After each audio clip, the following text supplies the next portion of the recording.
इस बार जो चुनाव हुए हैं उसमें वोटर ने बढ़ चढ़कर हिस्सा लिया। स्टेप 4 की बात करें, पीओके को वापस लाना, ये हमारा स्टेप 4 है। और विदेश मंत्री तो पहले ही कह चुके हैं, लेकिन अभी पाकिस्तान जो है वो दरअसल थर्राया हुआ है कि कहीं भारत पीओके उससे छीन ना ले। चलिए अब आपको बताते हैं कि भारत के जिस हिस्से पर पाकिस्तान ने कब्जा कर रखा है वो कौन कौन से हैं। पीओके जब भारत में शामिल होगा तो कौन कौन से इलाके हमें वापस मिलेंगे, उसकी बात करते हैं। नीलम वैली, नीलम घाटी जिसे कहते हैं, ये हमें वापस मिल जाएगा। पुंजा घाटी, ये भी हमें वापस मिल जाएगा। स्वात घाटी, कलश वैली, स्कर्दू घाटी और पीर चिनासी, ये तमाम इलाके जो भारत को वापस मिलेंगे। नंगा पर्वत भी उसमें से एक है जब पीओके हम वापस लेंगे।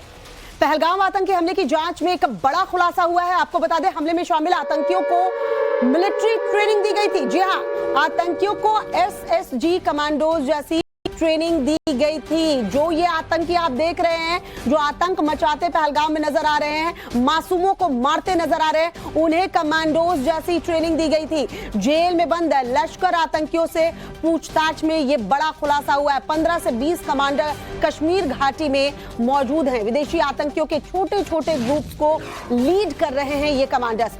आईएसआई का मकसद जो है भारतीय सुरक्षा बलों को नुकसान पहुंचाना है। तो जो आतंकी पहलगाम में पहुंचे थे, जिन्होंने पर्यटकों को निशाना बनाया, उन्हें कमांडोज की ट्रेनिंग दी गई है। और 15 से 20 कमांडर जो है कश्मीर घाटी में इस वक्त मौजूद है। विदेशी आतंकियों के छोटे छोटे ग्रुप्स को वो लीड कर रहे हैं। आईएसआई का मकसद जो है भारतीय सुरक्षा बलों को नुकसान पहुंचाना है। अनुज हमारे सहयोगी इस वक्त हमारे साथ श्रीनगर से जुड़ चुके हैं। अनुज, ये जो खुलासे हो रहे हैं वाकई में बताते हैं कि कैसे पाकिस्तान की इन्वॉल्वमेंट है।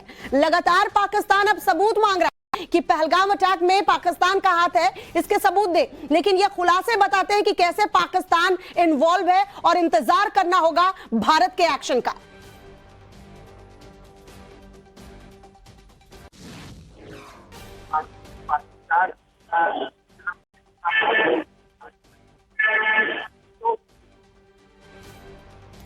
अनुज, आपकी आवाज सही तरीके से हम तक पहुंच नहीं पा रही है। एक बार फिर से आपसे जुड़ने की कोशिश करेंगे, लेकिन फिलहाल ये तस्वीरें जरा देखिए। ये जो आतंकी पहलगाम में आतंक मचाते हुए, पर्यटकों को निशाना बनाते हुए, उन्हें कत्लेआम करते हुए नजर आ रहे हैं, इन्हें कमांडोज की ट्रेनिंग दी गई थी।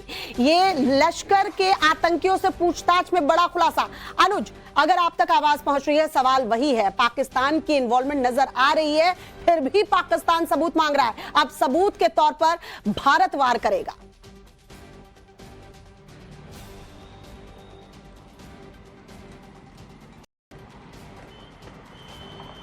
अनुज, आप तक आवाज पहुंच रही है?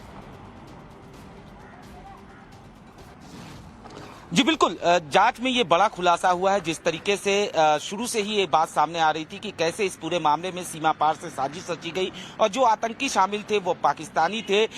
निश्चित तौर पर अब जिस तरीके से जम्मू कश्मीर की जेलों में जो लश्कर तैयबा के आतंकी हैं उनसे पूछताछ हुई है। पूछताछ के बाद ये पता चला है कि इस पूरे मामले में जो आतंकी शामिल थे उन्हें बाकायदा एसएसजी यानी स्पेशल सर्विस ग्रुप ट्रेनिंग जो थी वो दी गई थी। और ये पहला ऐसा मामला नहीं है जब जो एसएसजी ट्रेनिंग पाए हुए आतंकियों ने इस तरीके से घाटी को लहूलुहान किया हो। इससे पहले भी कुछ मामले सामने आए थे जिसमें साफ तौर पे ये पता चला था कि किस तरीके से बाकायदा कमांडो की ट्रेनिंग देकर आतंकियों को ट्रेंड किया जाता है और उसके बाद उन्हें घाटी के अंदर आतंकी गतिविधियों को अंजाम देने के लिए भेजा जाता है। मूसा, जिसका नाम इस मामले में सामने आ रहा है, मूसा ने भी स्पेशल सर्विस ग्रुप की ट्रेनिंग ली थी और बाकायदा वो पाकिस्तानी आर्मी में भी रहा है। उसके बाद पाकिस्तानी आर्मी ने उसे लश्कर तैयबा को लोन दिया था और उसके बाद वो घाटी के अंदर आता है और इस साजिश को अंजाम देता है। इतना ही नहीं, जांच के दौरान ये भी बड़ा खुलासा हुआ है कि करीब 15 से 20